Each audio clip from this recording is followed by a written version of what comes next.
Casteism is injurious to society. It causes discrimination.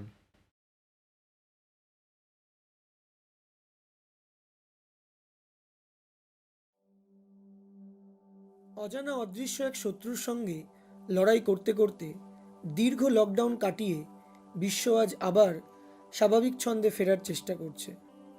এই যুদ্ধে এক সাধারণ সৈনিকের ভূমিকা পালন করতে করতে নিজেই যে কখন শত্রুর আঘাতে আহত হলাম বুঝেই উঠতে পারিনি। 14 দিন হোম আইসোলেশনে থাকার পর যখন রিপোর্ট নেগেটিভ আসলো, তখন সিদ্ধার্থ স্যারই আমায় জোর করে আরও 14 দিন ছুটি নেওয়ালেন। আজ সেই ছুটিরই অষ্টম দিন। দীর্ঘদিন গৃহবন্দী থাকতে থাকতে বুঝতে পেরেছি চিড়িয়াখানায় খাঁচার ভিতরে থাকা পশু পাখিগুলোর অবস্থা। তাই খুব ইচ্ছে করে সেইবারের মতো আবার আমরা 5 বন্ধু মিলে কলেজে যাই, হই হুল্লোড় করি, কিন্তু বিধি বাম। দীর্ঘ 5 বছরের এই ব্যবধান আমাদের সম্পর্কের সমীকরণগুলোকে উল্টে পাল্টে দিয়েছে। অঞ্জিষ্ণু আর আমার বন্ধুত্ব আজও অটুট রয়েছে। কিছুক্ষণ পরেই অঞ্জিষ্ণু, ওর পিমনি, মধুরা আর সিদ্ধার্থ স্যার আসবেন আমার সঙ্গে দেখা করতে। সেই অপেক্ষাতেই বসে আছি।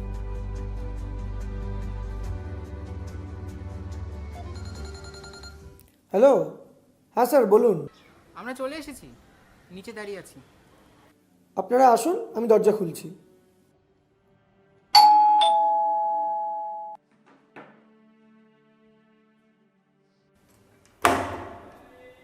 এসো পিমনি, তোমাদের আসতে কোনো অসুবিধা হয়নি তো? আরে না না, আমার আর এক ছেলের বাড়ি আসতেই বিমনির আবার কিসের কষ্ট রে? অমনি পিসুমণিকে পেয়ে আমাকে ভুলে গেলি তো অভিনব। তোর সব অ্যাটেনশনই শুধু পিসুমণির দিকে। কি যে বলেন স্যার। আরে ধুর, ছাড় তো তোর স্যারের কথা। আর সিদ্ধার্থ তো তোমাকেও বলি বাবু, কোথায় আমরা ছেলেটার একটু আদর যত্ন করবো, এত বড় একটা রোগ থেকে উঠলো ছেলেটা, তা না তুমিও বাচ্চাদের মতন ঝগড়া করছো ওর সাথে। আরে মনবি না, তুমি কোনোদিনই আমার ঠাট্টা তামাশা বুঝতে পারোনি, আজকেই বা হঠাৎ করে পারবে কেন বলো? বিশ্বাস করো, তোমাদের এই খুনসুটিটা খুব মিস করেছি। এই খুনসুটিটা সারা জীবনই চলবে অভি, তাই এসব কথা বাদ দে। আগে বল তুই কেমন আছিস এখন? হ্যাঁ, এখন একটু উইকনেস আছে, তাই স্যারই আরো 14 দিন ছুটি নেওয়া দেবে। না রে, শরীরটা আর একটু সারা দরকার। শোন না, স্যানিটাইজার আছে একটু দে না।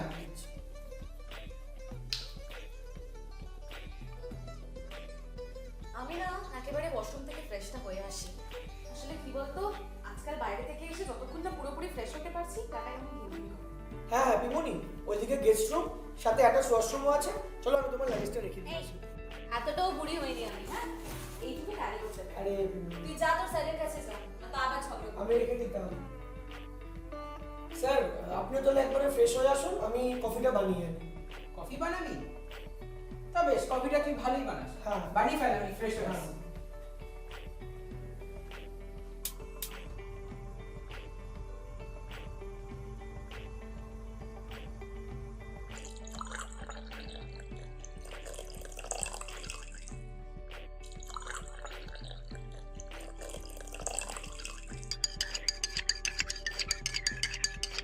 স্যার কফির সঙ্গে স্ন্যাক্স কি নেবেন? আর কিছু লাগবে না রে, তুই শুধু কফিটাই দে। স্যার আপনি পিমনিকে ওদের আসার ব্যাপারে কিছু বলেননি তো? তোর কি মনে হয় আমি এই কথা বলার পরেও তোর পিসিমণি আসতে রাজি হতো? আসলে কি বলতো, ভাঙবে তবু মচকাবে না। পঞ্জিষ্ণুর জন্য কিন্তু কষ্টে ওর বুক ফেটে যায়, কিন্তু বাইরে থেকে দেখে বোঝার উপায় আছে বল? নেই। সেটাই, পিমনি সবার থেকে নিজেকে লুকোতে পারলেও আপনার থেকে নিজেকে কখনোই লুকোতে পারে না। হে এসব কথা বাদ, আমি না তোর মেন্টার হই, কোনো রকম ডিসেন্সি তো দেখাস না। আরে স্যার, আমি বা অঞ্জিষ্ণু কেউই আপনাকে এখন শুধু স্যার ভাবি না, আপনি আমাদের বন্ধুই হয়ে গেছেন। বিশ্বাস কর, এটাই কিন্তু আমার অ্যাচিভমেন্ট। আমি না ঠিক ওই বসি টাইপের অ্যাটিটিউড দেখাতে পারি না। এক্সকিউজ মি, কি শুনলাম আমি? তুমি বসই নও? দেখো মনোবিনা, একজন ডাক্তার তার পেশেন্টকে একটু বকে ঝোঁকে ওষুধ খাওয়ালেই কিন্তু সে বসই হয়ে যায় না। ছাড়ো সিদ্ধার্থটা বাদ দাও, আমার সব বসই অ্যাটিটিউড তুমি আমাকেই দেখো। কিন্তু আমি তোমাকে যতদূর চিনি পিমনি, তুমি তো কারোর বস অ্যাটিটিউড মেনে নেওয়ার মানুষ নাও, তাহলে স্যারেরটা মানো কি করে? তুই জানিস অভি, যতই আমার খুনসুটি থাকুক সিদ্ধার্থদার সাথে, এই মানুষটাকে আমি কতখানি রেসপেক্ট করি। যেদিন আমার পায়ের তলা থেকে পুরো মাটিটা সরে গেছিল, সেদিন ইনি আমাকে সব থেকে বেশি সাপোর্ট করেছে। এইসব কথা এখন থাক না। ছেলেটার শরীর খারাপের পর এতদিন পরে তুমি ওর কাছে এসেছো, একটু সেবা টেবা করো। বিশ্বাস করো অভি, সেই সময়গুলোতে মনে হতো কি দৌড়ে তোর কাছে চলে আসি, কিন্তু আমরা কেউ আসতে দিব না রে। একদম নয়, তোমার ডায়াবেটিস আছে, তুমি এর মধ্যে আমার কাছে আসবে? অনেক তো করেছো, রোজ 3 বেলা খাবার পাঠিয়েছো। তুমি জানো অনেক চেনাশোনা লোক এটুকু করেনি আমার জন্য। মানুষ এতটা পাষাণ হয় কি করে বলতো? যেদিন কোভিড রিপোর্ট পজিটিভ আসে সেদিনই আমি নিজেকে আইসোলেট করি, কিন্তু জানো আশেপাশের লোকদের মনে হয় আমি ইনফেকশন স্প্রেড করতে পারি। তোমার লোককে 2 দিন বাইরে খাওয়ারও রাখতে দেয়নি। আচ্ছা, যারা এই পাশবিক আচরণ করছে তারা কি এটা বুঝতে পারছে না যে এই রোগটা তো যে কোনো কারণ হতে পারে? কেউ তো আর ইচ্ছে করে নিজেকে আক্রান্ত করছে। দেখো, তো কালকেই শুনলাম যে একজন স্বাস্থ্যকর্মী দাদাকে নাকি পাড়ার লোকজন রড দিয়ে মারতে এসেছিল। আর এই তো আজকের খবরের কাগজেই বেরিয়েছে যে একজন কোভিড পজিটিভ পেশেন্টের ওয়াইফকে নাকি পাড়ার লোকজন হেনস্থা করেছে। আচ্ছা, তুমি এগুলো ভাবতে পারো? তবে এটাও ঠিক, অনেকে আমার ভালো মন্দের খোঁজও নিয়েছে। আচ্ছা, তোমরা কফিটা শেষ করো, আমি একটু আসছি। হ্যাঁ, কফিটা তুই কিন্তু খুব ভালো বানিয়েছিস অভি। আর কতদিন দুধের স্বাদ ঘোলে মেটাবে মনোবিনা? মানে কফি থেকে একবারে দুধ ঘোল? কি বলছো? বলছি যে নিজের মানাইকে ভুলে থাকতে অভিকে আর কতদিন আঁকড়ে রাখবে? কি বলছো তুমি? তুমি জানো যে আমার কাছে মানাই আর অভি দুজনেই ছেলের মতো। নিজের রক্তের উপর বেশি টান নেই বলতে চাইছো? কিসের টান বলতে পারো? যেদিন পিমনিকে ছেড়ে বেরিয়ে গেছিল, একবারও ভেবেছিল যে আমি কাকে আঁকড়ে ধরে বাঁচবো?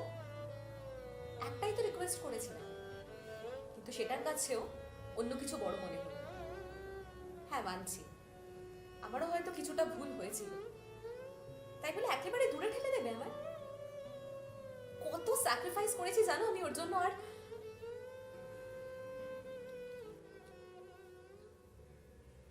মনে পড়ে সেদিনের কথা, যেদিন ও তোমার কাছে এসেছিল তোমার স্বপ্ন পূরণ করে?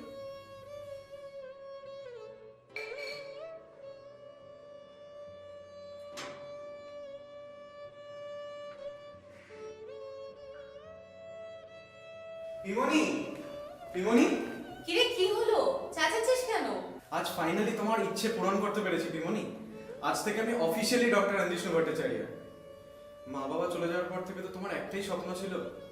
আমি পেরেছি পিমনি, আমি পেরেছি। আমি জানতাম তুই পারবি। দাদা বৌদি এত বড় ডাক্তার ছিল আর ওনাদের ছেলে হয়ে তুই ডাক্তার হতে পারবি না? সেটা কখনো হয়? তুমি না থাকলে কখনোই পারতাম না। সেই ছোটবেলা থেকে তুমি আমার জন্য যা কষ্ট করেছো, আমাকে মানুষ করার জন্য যা খাটনি করেছো, জানি না মা বেঁচে থাকলে এতটা করতে পারতো কিনা। ওসব কথা বাদ দে, বল কি খাবি? না না, আজ তোমায় রান্না করতে হবে না। আমি আর অভিনব বাইরে খেতে যাচ্ছি, আসার সময় তোমার জন্য প্যাক করে নিয়ে আসবো। তা তোমার ওই হরিহর আত্মাটি কোথায়? এই যে এসে গেছি। হোস্টেল ক্যান্টিনে খাবার খেতে খেতে মুখে চড়া পড়ে গেছে, এবার জমিয়ে তোমার হাতে রান্না হবে। বেশ তো, তাহলে আর তোরা বাইরে যাচ্ছিস কেন? আমি কিছু রান্না করে দিচ্ছি। এই না না, আজ তো হবেই না, আজ তোমার মানে একটু বিশেষ কাজ আছে আর কি। বিশেষ কাজ? কিরে মানে? আরে দূর, ওর কথা বাদ দাও তো, সেরকম কোনো কাজই নেই। আরে এমনি মজা করছি।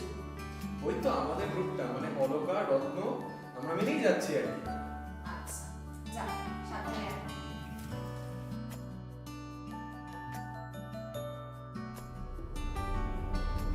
ভাই, তুই কিন্তু আজকে আমায় ফুল কেস খাইয়ে দিচ্ছিলিস, জানিস তো? কেন মনে নেই? তুই আমার আর অলকার কেসটা কিভাবে মাকে লাগিয়ে দিয়েছিলিস? আচ্ছা, তাই নাকি? আর সবসময় যে ঘ্যান ঘ্যান করতে, বাড়িতে কিভাবে বলবো, বাড়িতে কিভাবে বলবো, ওই জন্যই তো কাকিমাকে কায়দা করে বলে দিয়েছিলাম রে। কিন্তু এখন তো আর ভালোর দাম নেই, তাই না? হ্যাঁ, তাহলে আমিও তোর ভালো করছিলাম। আরে আমার কেসটা তো আলাদা ভাই। দেখ, তুই তো পিমনিকে অনেক কাছের থেকে চিনিস। নিজের লাইফের ওই ট্র্যাজেডির থেকে এখনো বেরিয়ে আসতে পারেনি। সিদ্ধার্থ স্যার তোর কে হয়? রিলেটিভ? না না, রিলেটিভ নয় রে। আসলে আমার দাদু ভাইয়ের বন্ধুর ছেলে হচ্ছে সিদ্ধার্থ আঙ্কেল। দাদু ভাই খুব চেয়েছিলেন পিমনির সাথেই সিদ্ধার্থ আঙ্কেলের বিয়ে দেবেন। দেখ, বলতে গেলে সিদ্ধার্থ আঙ্কেলও পিমনিকে ভালোবাসতেন। তাহলে সমস্যাটা কোথায় হলো? পিমনি খুব জেদি একরোখা টাইপের মানুষ ছিলেন। কলেজ ফ্রেশার্সেই এক সিনিয়র পিমনিকে প্রপোজ করেছিল। তারপর আর কি, ওই যা হয়। ছেলেটাকে দেখতে ভালো ছিল, গান টানও গাইতো, একটা অ্যারিস্টোক্রেসি ছিল। এইসব দেখেই পিমনি সামনে পেছনে আর কিছু না ভেবে বাড়ির অমতে গিয়ে এই ছেলেটাকে বিয়ের সিদ্ধান্ত নেয়। কিন্তু বিয়ের 1 বছর যেতে না যেতেই ছেলেটার আসল রূপটা বেরিয়ে আসে। মাতাল, লম্পট, আরো যে কি কি ছিল না, কি আর বলবো তো। তখন থেকে কি পিমনি তোর বাড়ি এসে থাকতে শুরু করে? দাদু ভাই তো পিমনিকে অনেক আগেই ত্যায্য করে দিয়েছিলেন, কিন্তু বাবা নিজের বোনকে ফেলে দিতে পারেনি। তারপর থেকেই পিমনি আমাদের সাথে এসে থাকতে শুরু করেন। ও আচ্ছা, বুঝলাম। এই আমরা না কাছাকাছি এসেই গেছি, বুঝলি। বুঝতেই পারছি, খুব এক্সাইটেড, তাই না? যে শাখায় ফুল ফোটে না, ফল ধরে না, একেবারে তোমার ওই বাদল বায়ে দিক জাগায় সে শাখারে। যে শাখায় ফুল ফোটে না, ফল ধরে না, একেবারে তোমার ওই বাদল বায়ে দিক জাগায় সে শাখারে।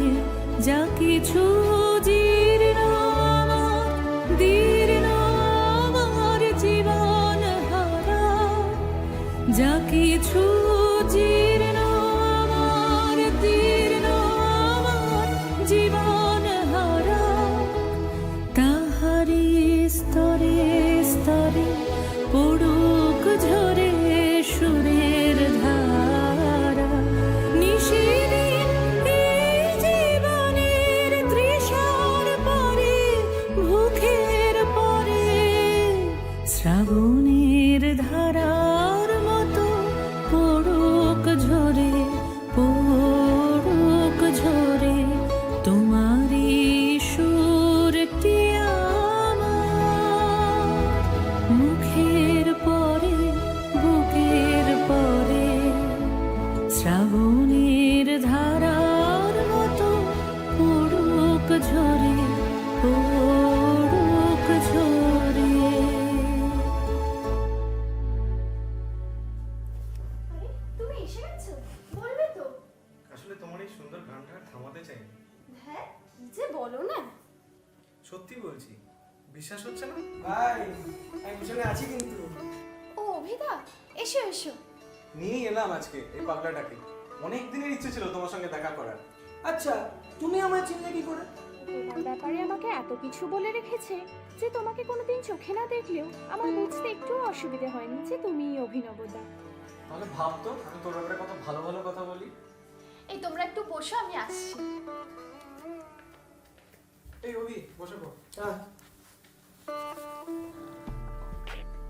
ভাই, এই জন্যই রত্ন আমায় বলতো তোমার প্রেমের চক্করে ওকে কমন রুমে ঘুমোতে হতো। কি এমন করতাম বলতো যে ও ঘুমোতেই পারতো না? কেন? তুমি যে সারা রাত ওর সাথে গল্প করতে, হাসাহাসি করতে, ওর তো ওই জন্যই ঘুমোতো না। আরে ধুর, ও একটু বাড়িয়েই বলে সব হ্যাঁ, কিছু। অমনি না? কি কি বাড়ি বলো? এটাই যে তুমি আর আমি নাকি সারাদিন ধরে গল্প করতাম। রত্নদা এসছে? তা রত্নদা অলরেডি ওরা এলো না কেন? না, আসলে ওরা যে যার বাড়ি ফিরে গেছে আজকে, তাই আর আজকে আসতে পারলো না। এই এক মিনিট। হ্যাঁ বাবা, বলো। ও আচ্ছা, ঠিক আছে, তুমি মাকে হট ব্যাগটা দাও, আমি এখনই আসছি। এই আমাকে না যেতে হবে, বুঝলি তো, মানে হুট করে মায়ের ব্যাক পেন শুরু হয়েছে, বাবা খুব পাজলড হয়ে গেছে। ঠিক আছে? এই আমি ড্রপ করে দিয়ে আসবো, চল। আরে না না ভাই, আমি ক্যাব নিয়ে নেবো, তোরা আজকের দিনটা এনজয় কর, আমি আসছি। ছাড় নয়, চল, আমি ড্রপ করে আরে দিয়ে না, আমি আসবো, তো চল। বলছি থাক, আমি যেতে পারবো, আমি আসছি। আচ্ছা, তাহলে পৌঁছে জানাস হ্যাঁ, কি হলো। জানি জানি।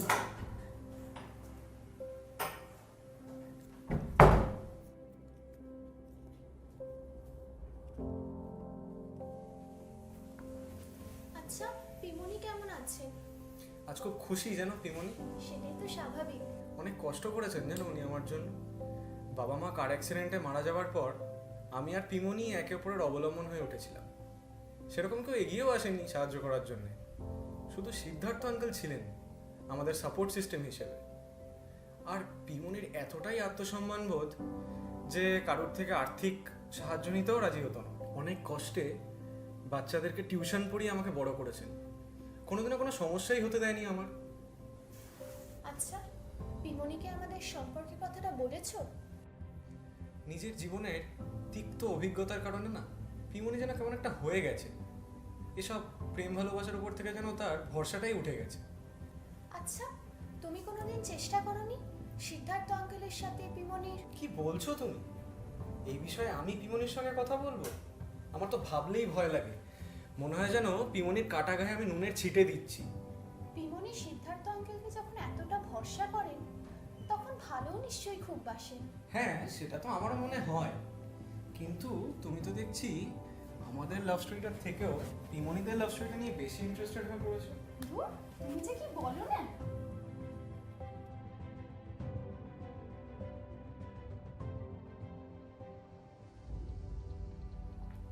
ওদের আসতে আর কিছুক্ষণ, আমায় ফোন করেছিল। তুই ওদের কিছু বলিসনি তো যে মনোবিনা তোর সাথে দেখা করতে আসবে? না না, সেরকম কিছুই বলিনি। আর অঞ্জিষ্ণু পিমনিকে ছেড়ে দূরে থাকলেও সবসময় পিমনির কথাই ভাবতো। তুমি জানো লকডাউনে আমায় কতবার বলেছে, অভি পিমনির খেয়াল রাখিস। তোর এই প্ল্যান অনুযায়ী ওদের মা ছেলের মধ্যে মন কষাকষিটা কি মিটবে? জিষ্ণুই আমায় শিখিয়েছে ভেঙে যাওয়ার সম্পর্ক কিভাবে জোড়া লাগাতে হয়। এসে গেল ওরা হয়তো। তুই দাঁড়া, আমি দরজাটা না খুলে না দিই। স্যার, আপনি বসুন, আমি খুলছি। হ্যাঁ ভাই, মধুরা এসো। কিরে, এখন শরীর কেমন আছে? এই আছি। আরে, তোরা কেমন আছিস? হ্যাঁ আঙ্কেল, ভালোই আছি। আপনি কেমন আছেন আঙ্কেল? আছি রে, ভালোই আছি। কে এসেছে রে ওদের?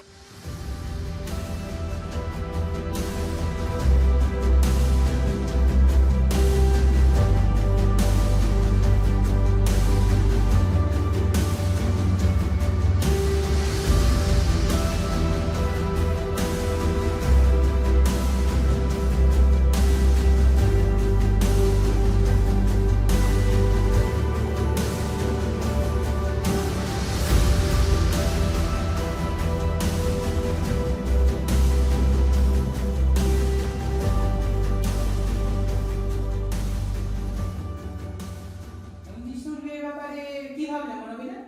ধুর, কোনো ভালো মেয়েই পাচ্ছি না। কেন, কোনো প্রেম টেম করেনি নাকি? আসলে কি বলতো, এই প্রেম টেমের বিয়ের ব্যাপারে না আমি ঠিক আর ভরসা পাচ্ছি না। আমরাই ওর জন্য একটা ভালো মেয়ে দেখে ওর বিয়েটা দিয়ে দেবো। ও সিদ্ধার্থ আঙ্কেল, তুমিও আছো? ভালোই হয়েছে। পিমনি, তোমার সাথে একজনকে দেখা করাতে নিয়ে এসেছি। কি রে জিষ্ণু, কাকে নিয়ে এলি? আঙ্কেল, এই হলো মধুরা, আমার পরিচিত, খুব ভালো গান গায়। বাহ, বেশ মিষ্টি দেখতে তো তোমাকে। মানে তোর সাথে পরিচয় হলো কিভাবে? তুমি বসো এখানে। কি রে জিষ্ণু, তোর যে গার্লফ্রেন্ড আছে আগে বলিসনি তো আমাকে? আরে কি যে বলো না, ওসব কিছুই না। নামটা যেন কি বললে তোমার? মধুরা সেন। ও, তা তুমি কি এই গানটাকেই তোমার প্রফেশন হিসেবে বেছে নিয়েছো? হ্যাঁ পিমনি। তা এখন কি একটা গান শুনতে পারি তোমার? আসলে আঙ্কেল অনেকটা রাত হয়ে গেছে তো, অঞ্জিষ্ণু বললো পিমনির সাথে দেখা করাবে, তাই এলাম। এখন আবার গান গাইতে গেলে আরো অনেকটা রাত হয়ে যাবে। হ্যাঁ চলো, আমি তোমাকে পৌঁছে দিয়ে আসি। তোমার বাড়ি কোথায়? নিউ টাউনে। চলো তাহলে আমি গাড়ি করে পৌঁছে দিচ্ছি তোমাকে। না না আঙ্কেল, আপনি আবার এত কষ্ট করবেন কেন? না না, তুমি পিমনির সাথে কথা বলো, আমি ওকে পৌঁছে দিয়ে আসছি। শোনো, মানে তোমার পিমনির না সারাদিন গল্প করা ছাড়াও আরো অনেক কাজ থাকে। সিদ্ধার্থ তা যখন বলছে মধুরাকে ছেড়ে দিয়ে আসবে, তুমি একটু বাড়িতে রেস্ট করো। আচ্ছা আচ্ছা, ঠিক আছে ঠিক আছে, আমি নিয়ে যাচ্ছি ওকে। চলো মধুরা, তুমি বরং পৌঁছে অঞ্জিষ্ণু গাড়ি ফোন করো।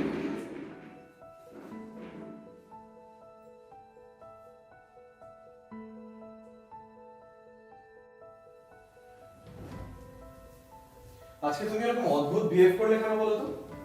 অদ্ভুত? অদ্ভুত বলতে কি বলতে চাইছিস তুই? কিছুই না, আমার মনে হলো তুমি মধুরার প্রেজেন্সটা পছন্দই করলে না।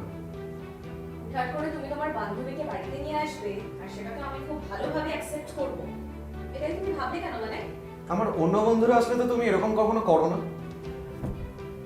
ওরা তোমার সাথে কলেজে, তোমার সাথে ডাক্তারি পড়ছে, ওদের সাথে তো তোমার আবার কি আমার আবার বলো, কি বলছিলে? ভালোই বুঝতে পারছো মানে আমি কি বলতে চাইছি।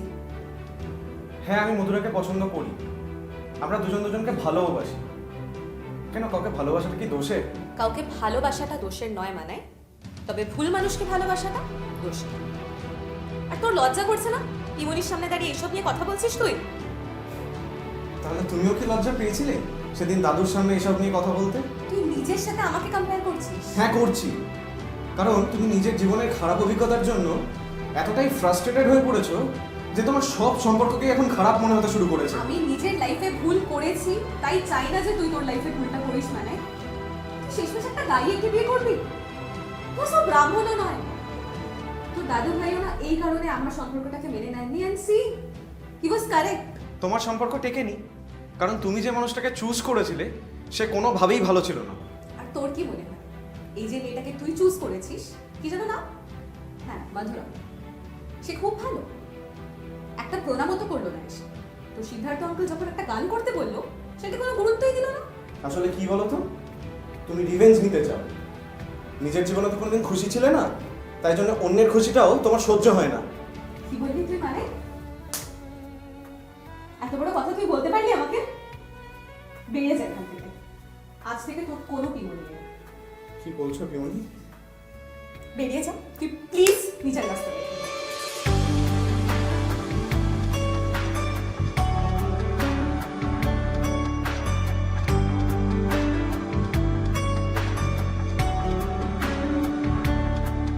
তুমি নরম ফুলের গান, তুমি গরম ভাতের ভাব, তুমি অভিমানের চুপ, তুমি কান্না জমা মন। আমি তোমার ছায়ায় ছায়ায় থাকি মা, আমি তোমার চোখের তারায় বাঁচি মা, আমি তোমার মায়ায় মায়ায় থাকি মা,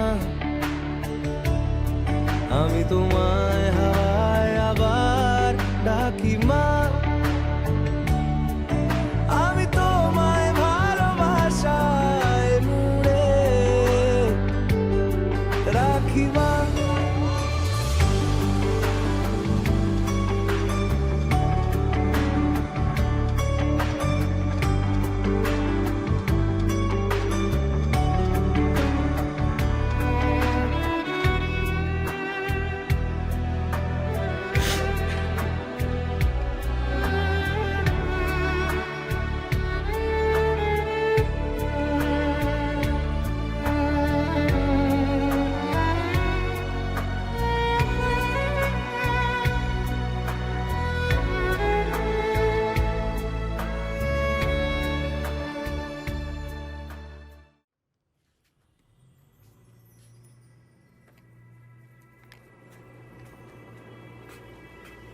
কিরে, একা একা কি করছিস? তুই আমাকে একবারও বলিসনি তো পিমনি এখানে আসবে?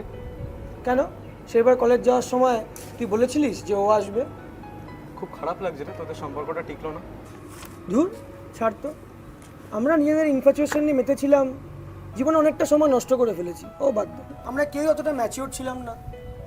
কথাবার্তা আছে এখন? হ্যাঁ, we are in good terms, but at least আগের বারের মতন একদম কথা বন্ধ হয়নি। আর ওই দুজনের তো বোধহয় সেরকম কোনো খোঁজ খবর নেই, তাই না? না, খুব বিজি কেরিয়ার নিয়ে অতটা কথা হয় না। তোর আর আমার ফ্রেন্ডশিপটা আগের মতন থেকে গেছে। হ্যাঁ, ছোটবেলা থেকেই তুই আর আমি তো পিমনির বকাচোকা খেয়ে মানুষ, তাই আমার মনে হয় বন্ধুর চাইতেও আমরা ভাই বেশি। আর সেই পিমুনিকেই একা রেখে তুই এতদিন থাকতে পারলি?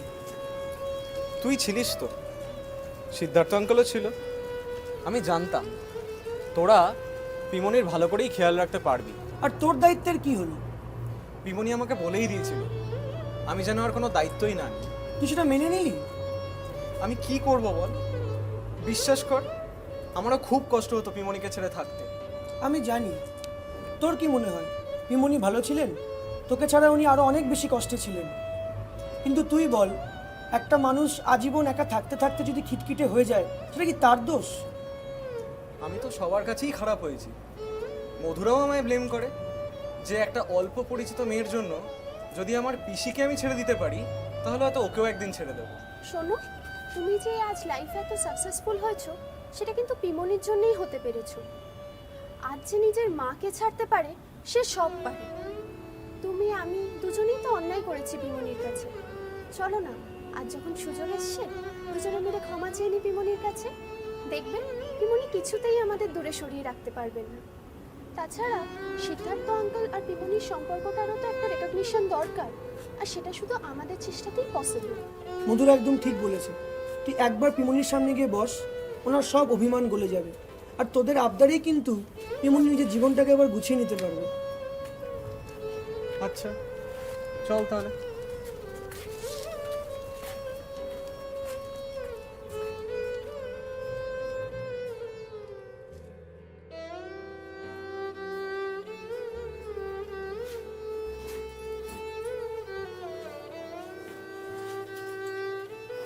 এই যে মনোবিনা, এই ওষুধটা এখন খেতে হবে।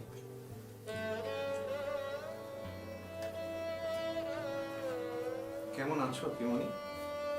ভালোই আছি। আর আমি কেমন আছি সেটা তো জানতে চাইলে না? ভালোই আছো নিশ্চয়, বিয়ে করেছো, সংসার পেতেছো, বউকে নিয়ে ভালোই থাকবে। কে বললো তোমাকে আমি বিয়ে করেছি? তামাশা করছো আমার সাথে? না পিমনি, সত্যি বলছি, আমরা তোমার আশীর্বাদ না পেলে আমরা নতুন জীবন শুরু করবো কি করে বলো তো? মধুরা ঠিকই বলেছে পিমনি, আমি তোমার শিক্ষায় মানুষ হলাম আর তোমার আশীর্বাদ ছাড়া জীবনের এত বড় একটা সিদ্ধান্ত নিয়ে নেবো? আমি তো তোমাকে বলেছিলাম তোমার জীবন যেভাবে ইচ্ছে বাঁচো, তাহলে এখন আবার এসব বলছো কেন? তুমি তো আমাকে পছন্দ করো না, আমি ব্রাহ্মণ নই, তার উপরে আবার সিঙ্গেল, তাই বলে তুমি তোমার মানাইকে কেন দূরে সরিয়ে রেখেছো বলো তো? কেন? তুমি তাতে খুশি হওনি? আমার জন্য যদি মা ছেলেকে আলাদা হতে হয় তাহলে আমার সেখানে না থাকাই উচিত। ও আচ্ছা আচ্ছা আচ্ছা, তাহলে তো আমিই খারাপ ছিলাম যে তোমার মধ্যে একটা ভালো মেয়েকে আমি চিনতে পারিনি। তাই বলছি আমাকে আর এসবের মধ্যে রেখো না, তোমরা যা পারো করো। কি বললো তুমি খারাপ? তুমি তোমার মানাইয়ের প্রতি ওভার পজেসিভ ছিলে। সব মায়েরাই তো তার সন্তানদের প্রতি ওভার পজেসিভ থাকে। আমি মানছি তোমার প্রতি আমার সেদিন যে ব্যবহারটা ছিল সেটা খুবই খারাপ ছিল। রাগের মাথায় অনেক উল্টোপাল্টা কথা বলে ফেলেছিলাম। আমি তো ভুল করেছি, সেটার জন্য কি তুমি আমায় ক্ষমা করে দেবে না? পিমনি, যা হয়েছে ভুলে যাও, ওদের আরেকটা সুযোগ দাও প্লিজ। মনোবিনা, ওদের কি ক্ষমা করে দেওয়া যায় না? আমি ক্ষমা করে দেবার কে? আমি তো ওদের বলেছিলাম নিজের জীবন নিজের মতন করে বাঁচো। এবার ওরা থাকেনি সেইভাবে, তাতে আমি কি করতে পারি বলো তো? অঞ্জিষ্ণু যেমন তোমার ছেলের মতো, আমিও তো তোমার মেয়ের মতো বলো। আমি কিছু ভুল করলে আমার বকাঝকা করো, কিন্তু রাগ করে দূরে সরিয়ে রেখো না। পিমনি, প্লিজ আমাদের উপর আর রেগে থেকো না। তুই সেদিন কিছু ভুল বলিসনি, ভুলটা হয়তো আমারই ছিল। যেই মেয়ে একদিন এত আধুনিক আর স্বাধীন চেতা ছিল, সেই নাকি জাতপাতে বিশ্বাস করে, গান গাওয়ার পেশাটাকে হেয় করে অপমান করেছিল। একদমই নয়, তুমি তো নিজের জীবনের খারাপ অভিজ্ঞতার থেকেই মনের মধ্যে এমন একটা বিশ্বাস তৈরি করেছিলে। কিন্তু এখন যে তুমি নিজের ভুল ধারণাগুলোকে কাটিয়ে উঠতে পেরেছো, এটাই কিন্তু তোমার আধুনিকতার সবচেয়ে বড় এক্সাম্পল। তা মনোবিনা, বলছি পুরোহিত রাখি নাকি এবার একটা? বাড়িতে এত বড় একটা অনুষ্ঠান হতে চলেছে। সে তো হবেই, কিন্তু সেটা আমাদের বিয়ে নয়, তার আগে তো আরেকটা বিয়ে আছে নাকি? কার? ও অভি। কিরে অভি, তুই বিয়ে করছিস আর আমাকে বলিসনি? এই বিমলিকে ভালোবাসিস তুই? আরে না না, আমার বিয়ে নয়, কি যে বলো। তাহলে কার বিয়ে? তোমার আর পিমনি। কি মাথাটা খারাপ হয়ে গেছে নাকি তোদের? কিসব বলছিস? ঠিকই বলছি। তোমাদের সব ছেলে মানুষকে প্রশ্রয় দিই বলে যা খুশি তাই বলবে নাকি? সিদ্ধার্থ দাকে আমি খুব রেসপেক্ট করি, উনিও আমাকে স্নেহ করেন, তাই বলে এটা নয় যে আমরা একে অপরকে বিয়ে করতে চাই। আর এই বয়সে এইসব সমাজ বলে তো একটা জিনিস আছে নাকি? এত ভালোবাসো একে অপরকে, শুধু সমাজের কাছে কি বলবে বলে নিজেরা নিজেদের থেকে মুখ ফিরিয়ে থাকবে? এটা হয় না জিষ্ণু, এটা তোমার পিমনি কখনোই আমাকে ঠিক কাছের মানুষ হিসেবে ভেবে নেয়নি। তাই শুধু শুধু এই কথাগুলো বলে ওনাকে বিব্রত করো না। তা পিমনি, স্যার যেটা বলছেন সেটা কি সত্যি? বললাম না অভি, আমি সকলের কাছেই খারাপ। কাকে আমি কাছের মানুষ মনে করি আর কাকে দূরে, সেটাই আজ অব্দি কাউকে বোঝাতে পারলাম না। অভিদা, আমার মনে হয় সিদ্ধার্থ আঙ্কেল আর পিমনির একটু নিজেদের মধ্যে কথা বলা উচিত। হ্যাঁ চলো, আমরা একটু ঘুরে আসি, চলো।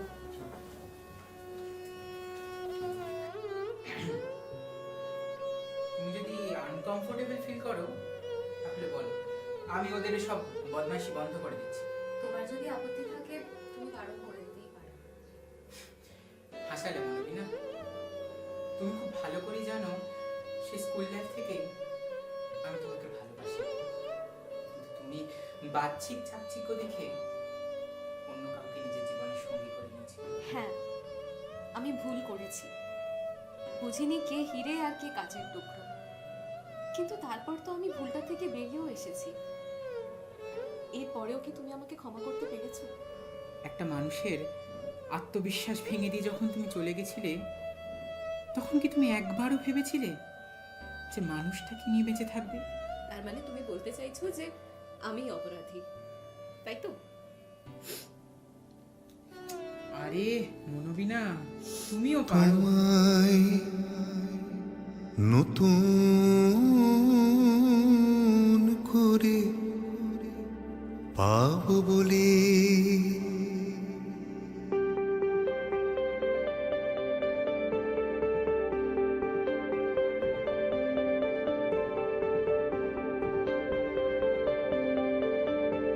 তোমায় নতুন করে পাবো বলে হারাই ক্ষণে ক্ষণ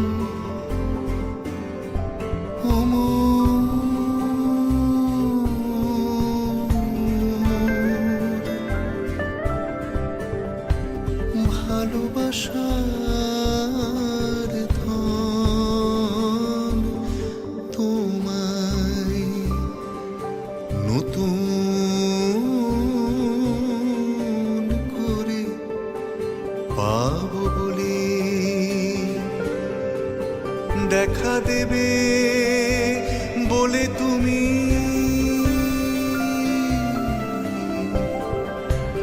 হও যে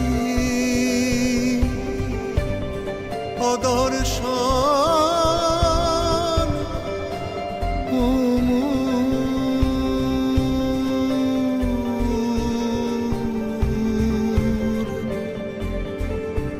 ভালোবাসার ধন তোমায় নতুন করে পাবো বলে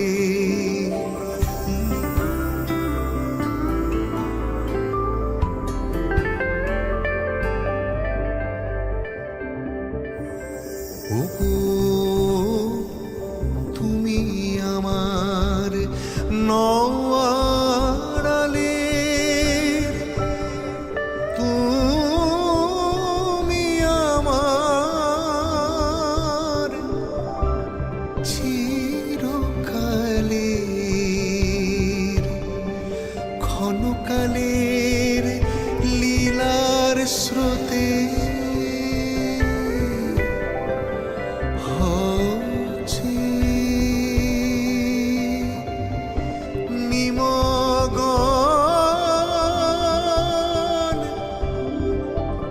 ও মোর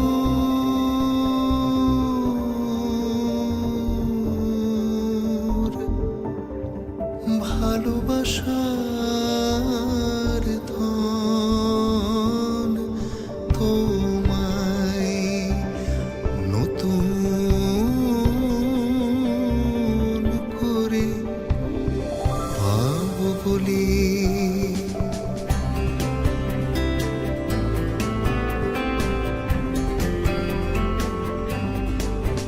আমি তোমায় যখন খুঁজে ফিরি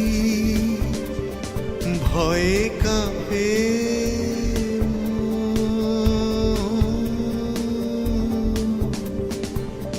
প্রেমে আমার ঢেউ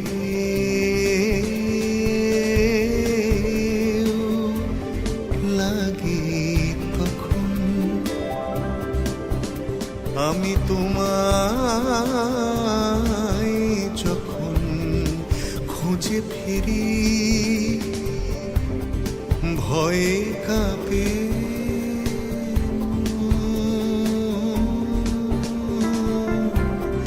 প্রেমে আমার ঢেউ লাগে তখন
ভালোবাসার ধন তোমায় নতুন করে পাবো বলে। মান অভিমান সব কিছু ভুলে পরিবারের সবাই আজ আবার আনন্দ করছে। স্নেহ, শ্রদ্ধা, ভালোবাসার টানে সবাই নিজের কাছের মানুষকে ফিরে পেয়েছে। নিজের কাছের মানুষের কাছ থেকে আসা নিমন্ত্রণ কি কেউ উপেক্ষা করে? করে না। তাই নিজের কাছের মানুষগুলোকে বেঁধে রাখতে তোমাদের জন্যও রইল ফেরার নিমন্ত্রণ। হ্যাঁ, আরে কত গল্প করবি, এবার খাওয়া যাক। তোমায় নতুন করে পাবো বলে হারা